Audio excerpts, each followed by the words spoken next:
इस वीडियो में बताया गया है कि भारत के 28 राज्यों का नाम कैसे पढ़ा। तो नीचे आप लोग कमेंट करके बताएंगे कि आप लोग किस राज्य से हैं और वीडियो में आप शुरुआत से अंत तक बने रहें। भारत एक ऐसा देश है जहां पर लगभग हर तरह के धर्म और समुदाय के लोग रहते हैं। यही वजह है कि यहाँ की सांस्कृतिक इतिहास बहुत ही अधिक समृद्ध है। यहाँ पर विभिन्न स्थानों के नाम के साथ में विभिन्न तरह की सांस्कृतिक इतिहास भी जुड़ा हुआ। यहाँ पर ध्यान देने योग्य यह बात है कि हिंदुस्तान शब्द भी खुद अपने अंदर एक इतिहास लिए हुए है। भारत के सिंध नदी के तट पर रहने वाले लोगों को सिंधी कहा जाता था, जिसे कालांतर में आए पारसी लोग हिंद कहकर पुकारने लगे थे और इसी तरह से इस स्थान का नाम हिंदुस्तान पड़ा। इस देश में तत्कालीन समय में कुल 28 राज्य। इस 28 राज्यों के नाम के पीछे भी ऐसे ही सांस्कृतिक रहस्य छुपे हुए हैं। भारत में कई राज्य केंद्र शासित प्रदेश हैं और उनकी अपनी भाषा भी है। तो आइए दोस्तों जानते हैं कि भारत के 28 राज्यों का नाम कैसे पड़ा। सबसे पहले बात कर लेते हैं हिमाचल प्रदेश के बारे में। तो आपको बता दो इस शब्द से अर्थ प्राप्त होता है कि कोई प्रदेश हिम से आच्छादित है। हिम का अर्थ है बर्फ और अचल का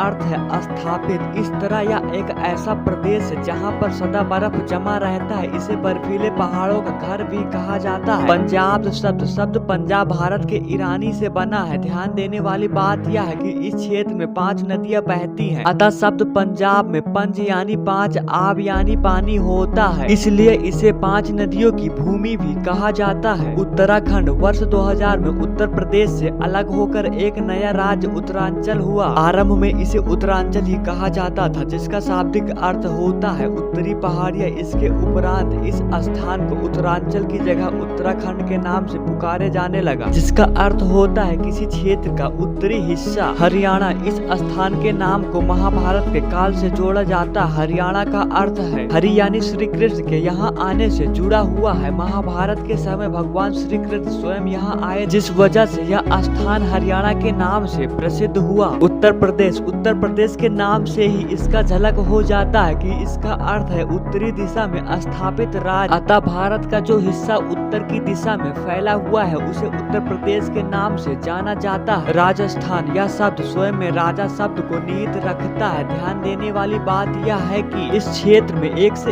एक प्रतापी राजा हुए। इन राजाओं के महलों का अवशेष अभी भी इन राज्यों में पाया जाता है। राजपूत राजाओं का गढ़ होने की वजह से इस स्थान का नाम राजस्थान पड़ा। प्राचीन काल में इसका नाम राजपूतना भी रह चुका है। बिहार शब्द का आविर्भाव पाली शब्द बिहार से हुआ है। बिहार शब्द का अर्थ है किसी स्थान पर भ्रमण के लिए डेरा डालना। धीरे धीरे यह शब्द विकृत होकर बिहार हो गया। यह राज्य एक लंबे समय तक बौद्ध मठाधारियों के लिए भ्रमण का स्थल भी रहा है। पश्चिम बंगाल को प्राचीन समय में बंगाल या बंगाला कहा जाता था। यह शब्द संस्कृत के बंग शब्द से बना है। वर्ष 1905 के दौरान बंगाल विभाजन के साथ ही इस स्थान के नाम के साथ साथ पश्चिम जुड़ गया और यह स्थान पश्चिम बंगाल कहलाने लगा। वर्ष 1947 में भारत विभाजन के बाद इस राज्य का नाम पश्चिम बंगाल रखा गया। बंगाल के पूर्वी हिस्सा को बांग्लादेश कहा जाता है। झारखंड शब्द झारखंड झर और खंड 2 शब्द से मिलकर बना है। झर का अर्थ है जंगल और खंड का अर्थ है भूमि। इस वजह से झारखंड का अर्थ हुआ जंगल की भूमि। यहाँ पर वन भी पाए जाते हैं। झारखंड को वनचल भी कहा जाता है। ओडिशा नाम की उत्पत्ति ओडारा नामक शब्द से उत्पन्न हुई। इसका अर्थ है वो ओडारा लोग जो भारत के मध्य में निवास करते हैं। छत्तीसगढ़ इस स्थान को पहले दक्षिण कोशाला के नाम से जाना जाता था। हालांकि इस नाम से इस स्थान का संबंध नहीं मिल पाता। इस राज्य में कुल 36 किले पाए गए। इन 36 किलों के वजह से वहाँ के स्थान को छत्तीसगढ़ कहा जाता है। मध्य प्रदेश का शाब्दिक अर्थ किसी देश के मध्य में स्थित राज्य से होता है। स्वतंत्रता के पहले यह एक बहुत बड़ा राज्य था। इसमें बरार, मकरार, छत्तीसगढ़ आदि स्थान शामिल थे। भारत के मध्य में स्थित होने की वजह से इसे मध्य प्रदेश कहा जाता है और इसे हिंदुस्तान का दिल भी कहा जाता है। गुजरात शब्द की उत्पत्ति गुजारा से हुई। इस स्थान पर लगभग गुज्जरों द्वारा शासन किया जाता था। इन गुज्जरों द्वारा शासन होने की वजह से इन्हें गुज्जरों की भूमि अथवा गुजरात कहा जाता था। महाराष्ट्र शब्द की उत्पत्ति के साथ कई मत जुड़े हुए हैं। नाम के अनुसार इसका अर्थ महान देश। इसके पहले इसे राष्ट्रिका भी कहा जाता था। महाराष्ट्र शब्द में राष्ट्र का राष्ट्रकूट वंश के शासन की वजह से भी माना जाता था। गोवा इस राज्य के नाम का सही विश्लेषण नहीं मिल पाता है। कुछ इतिहासकारों का मानना है कि गोवा यूरोपीय अथवा पुर्तगाली शब्द है। कुछ लोग इसे गाय से भी जोड़ते हैं क्योंकि गो का अर्थ गाय भी होता है। आंध्र प्रदेश, आंध्र का अर्थ दक्षिण होता है। इसी के साथ इस क्षेत्र में कुछ ऐसी जनजातियां निवास करती हैं। इसे आंध्र के नाम से जाना जाता है। मौर्य काल में प्रशासन में दक्षिण के नौकरशाहों के लिए आंध्र भृत भी कहा जाता था। कर्नाटक, कर्नाटक शब्द की उत्पत्ति करु से हुई थी। इसका अर्थ है गगनचुंबी या ढक्कन का पठार, जो कि काफी ऊंचा क्षेत्र था। अतः इस वजह से इस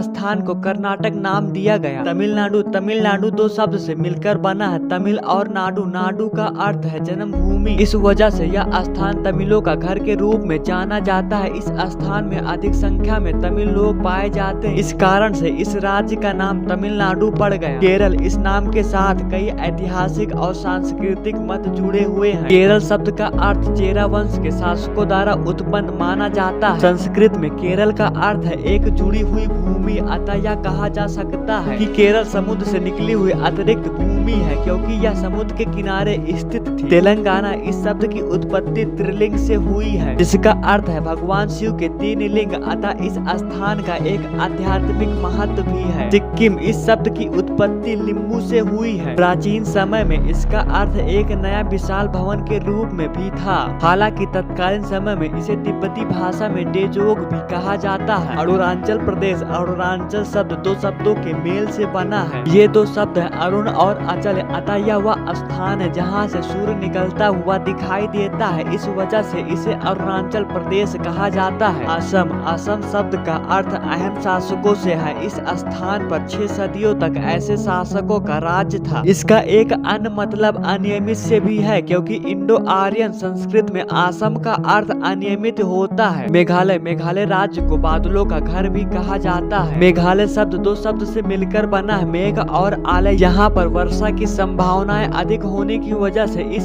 स्थान का नाम मेघालय पड़ा। मणिपुर, इस स्थान में मरियों की अधिकता होने की वजह से इसे मणिपुर कहा जाता है। मिजोरम, मिजोरम शब्द में मी का अर्थ है लोग और जो का अर्थ है पहाड़ी। चूंकि मिजोरम एक पहाड़ी क्षेत्र है, अतः इस स्थान को मिजोरम कहा जाता है। नागालैंड, नागालैंड में नागा शब्द की उत्पत्ति बर्मा शब्द नागा से हुई है। नागा का अर्थ उन लोगों से है जिनके नाक और कान छेदे हुए होते हैं। ये एक विशेष प्रजाति के लोग होते हैं। इसे नागाओं की भूमि भी कहा जाता है। त्रिपुरा, त्रिपुरा शब्द की उत्पत्ति तुई पारा से मानी जाती है। इसमें तुई का अर्थ है पानी और पारा का अर्थ है नजदीक। ऐसा माना जाता है कि इस स्थान पर एक त्रिपुर नामक राजा के शासन की वजह से इस स्थान को त्रिपुरा कहा जाता है। दोस्तों, यह रही कुछ जानकारी जिसमें बताया गया है कि भारत के 28 राज्यों का नाम कैसे पड़ा। उम्मीद करते हैं कि आपको यह वीडियो पसंद आया हो। अगर आपको यह वीडियो पसंद आया हो तो नीचे कमेंट करके बताएं, और नीचे आप लोग यह कमेंट करके बताएं कि आप लोग किस राज्य से हैं। Thank you so much for watching my video.